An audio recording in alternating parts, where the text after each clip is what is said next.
दोस्तों नमस्कार। आज हम बात करने वाले हैं अमेरिका के द्वारा H1B वीज़ा के ऊपर में एक तगड़ा सा फीस लगाया गया है उसके बारे में और उससे पड़ने वाले प्रभाव के बारे में कि इससे इंडियन आईटी प्रोफेशनल के ऊपर में किस तरह का प्रभाव पड़ने वाला है। आप कहेंगे भाई ये इंडियन के बारे में आप क्यों कह रहे हैं? क्योंकि दोस्तों होता क्या है कि H1B वीज़ा लेकर अमेरिका जाने वाले जितने लोगों की तादाद है उसको यदि काउंट कर लिया जाए, उसको यदि गिन लिया जाए तो आप यकीन मानिए उसमें 80 से 85% जो उसके वीज़ा होल्डर हैं वो इंडियन हैं और वो सभी टेक प्रोफेशनल हैं। आईटी में बड़े बड़े डिग्रियां हासिल करने के बाद इंडिया में जिनका एक ड्रीम होता है कि मैं अमेरिका में जाके काम करूं, वैसे लोग H1B वीज़ा के लिए अप्लाई करते हैं और सिलिकॉन वैली अमेरिका में जाके एज ए आईटी प्रोफेशनल वो अपना करियर करते हैं। डोनाल्ड ट्रंप सरकार आने के बाद से ही इन लोगों ने पहले एक बार ऑलरेडी गवर्नमेंट ऑफ अमेरिका इस फीस को इंक्रीज कर चुका है। अब अचानक से 2 दिन पहले खबर आती है कि भाई H1B वीज़ा यदि किसी को क्लियर करके आना है अमेरिका तो उसकी जो फीस होगी वो 88 लाख रुपीज़ होगी।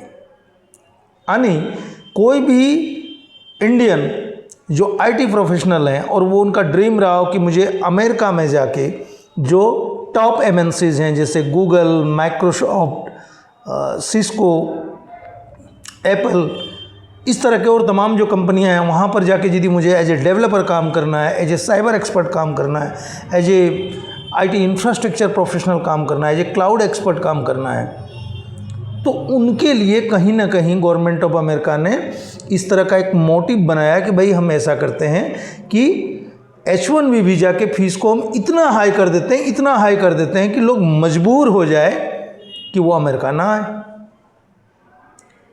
और ट्रंप सरकार अपनी जो कंपनियां हैं उनको कह रहा है कि भाई आपके पास यदि 200 की वैकेंसी जा रही है तो आप उसमें से फर्स्ट जो प्रायोरिटी है वो आप अमेरिकन के लिए दो। अब फर्स्ट प्रायोरिटी अमेरिकन के लिए दो। दोस्तों गवर्नमेंट ऑफ अमेरिका स्पेशली जो ट्रंप सरकार है इनका पता नहीं किस तरह से इनके बीच में इस तरह का एक मोटिव आता है। कौन लोग हैं जो इनको इस तरह के ज्ञान देते हैं, किस तरह से ये करते हैं कि भाई आप स्किल्ड जो होगा वो आप रातों रात तो डेवलप कर नहीं सकते। ऐसा तो है नहीं कि आज आपने एक आदेश पास किया और 2 दिन के बाद सारे लोग एकदम टॉप क्लास के टेक प्रोफेशनल बन जाएंगे। It is not possible. तो वहाँ की कंपनियां कह रहा है ये साहब ये कैसे पॉसिबल है? तो कह रहा है आपको यदि लग रहा है भाई अमेरिकन्स उस तरह के हाई टेक जो जॉब हैं वो नहीं कर सकते हैं, आपको लग रहा है कि बहुत बड़े बड़े इंजीनियर्स हैं वो हमें इंडिया और चाइना जैसे कंट्री से मंगाना पड़ रहा है, तो कोई दिक्कत नहीं है भाई, आप उसके लिए हमको 88 लाख रुपीज़ फीस हमें पेमेंट करो और आप लेके आओ। अमेरिका में दोस्तों पिछले कुछ दिनों से जब से ये ट्रंप सरकार आए हैं और आने के पहले से ही इन्होंने ना वहाँ के जो गोरे हैं उनको एक घुट्टी पिला दिया कि भाई तुम्हारा जो आज के दिन में कैरियर का जो क्रैशेस आ रहा है, तुम जो जॉबलेस घूम रहे हो, उसका कारण है वो इंडियन है, वो चाइनीज़ है। वो उन्होंने उनके दिमाग में बिठा दिया। वो ये नहीं कह रहे हैं कि नहीं आपके पास उस लेवल की स्किल्ड नहीं है जिस लेवल के इंडियन लोगों का है, इसलिए यहाँ की कंपनियाँ इंडियन को हायर कर रही। वो ये बात नहीं कर रहे हैं। कहते ना सामने वाले देख रहे हो ना जो है $10,000 का महीना कमा रहा है, संजीव नाम है उसका, ये व्यक्ति को यदि अमेरिका से हम हटा दें तो वो जॉब तुम्हें मिल सकता है। दोस्तों मैं दावे से कह सकता हूं कि ये सिर्फ लोगों को ना चूरन फकाने वाला काम है, होना ऐसा कुछ भी नहीं है।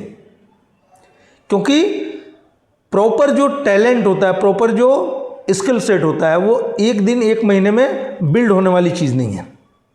उसके लिए वर्षों की मेहनत होती है, वर्षों का टाइम होता है। तो इन्होंने अपने एक कैंपेन लॉन्च करके रखा है अमेरिका में, make America great again, mega, और सबको चूरन खिला रहा है। जब मर्जी जो आए लोगों को बताया जा रहा है कि भैया ये चीज़ करोगे तो ये हो जाएगा, ये चीज़ करोगे तो वो हो जाएगा, वो चीज़ करोगे वो हो जाएगा। और मुझे पहले लगता था कि अमेरिका एक बहुत अच्छा कंट्री है, वहाँ का इंस्टीट्यूशंस बहुत अच्छा है, बट अब जाके मुझे लग रहा है कि यार अमेरिका में तो कोई स्ट्रक्चर ही नहीं है। एक व्यक्ति डोनाल्ड ट्रंप रात में सोता है, रात में सपने आता है, सुबह उठता है, जो भी मर्जी वो भी आके सोशल मीडिया पर डिक्लेयर करता है कि this is my foreign policy. अब ट्रेड हम ऐसे करेंगे, 100% का टैरिफ लगा देंगे, 200% का लगा देंगे, H1 वीज़ा के ऊपर में 88 लाख रुपया का हम फीस लगा देंगे। न तो उनका कोई कैबिनेट का बैठक होता है, न तो वहाँ कोई भी चीज़ करना होता है, सोशल मीडिया में आके गवर्नमेंट पॉलिसी डिक्लेयर कर रहे हैं। तो एक्चुअल में एक सिंगल व्यक्ति यदि अमेरिका को सैकड़ों वर्ष पीछे ले जाने का काम जो करेगा ना, उस व्यक्ति का नाम होगा डोनाल्ड ट्रंप।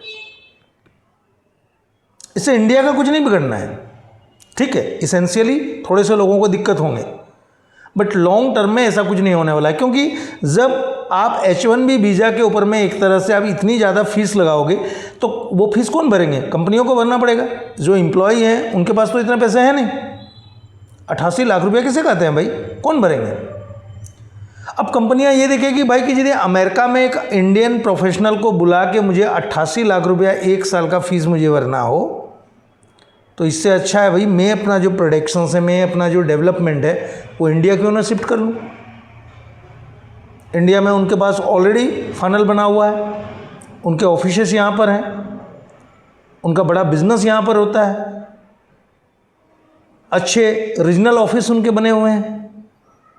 तो इससे बहुत ज़्यादा घबराने जैसा कुछ नहीं है। आप देख लेना आने वाले बहुत जल्दी बहुत सारी अमेरिकन कंपनियां हैं जो इंडिया जैसे देशों में आके अपनी डेवलपमेंट या अपना जो सेटअप्स है, अभी वो तो अमेरिका में बैठ के सब कुछ कर रहे थे, यहाँ से सिर्फ सपोर्ट वाला काम होता था, बट वो सेटअप ट्रांसफ़र होगा, ये आप मान के चलो।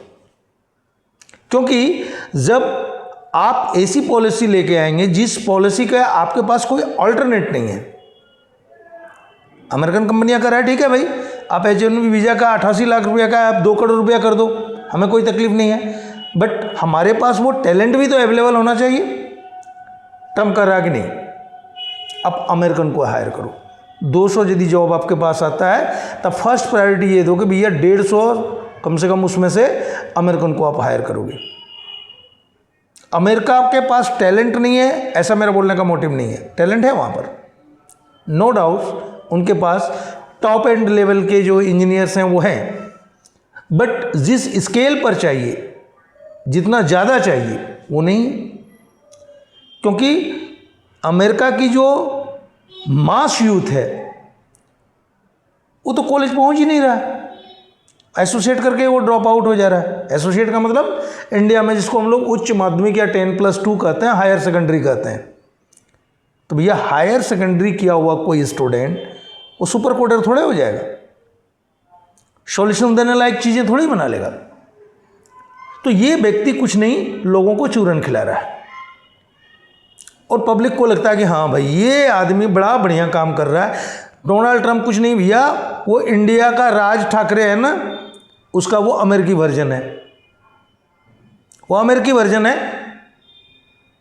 उसका एक ही काम है लोगों को बरगलाना।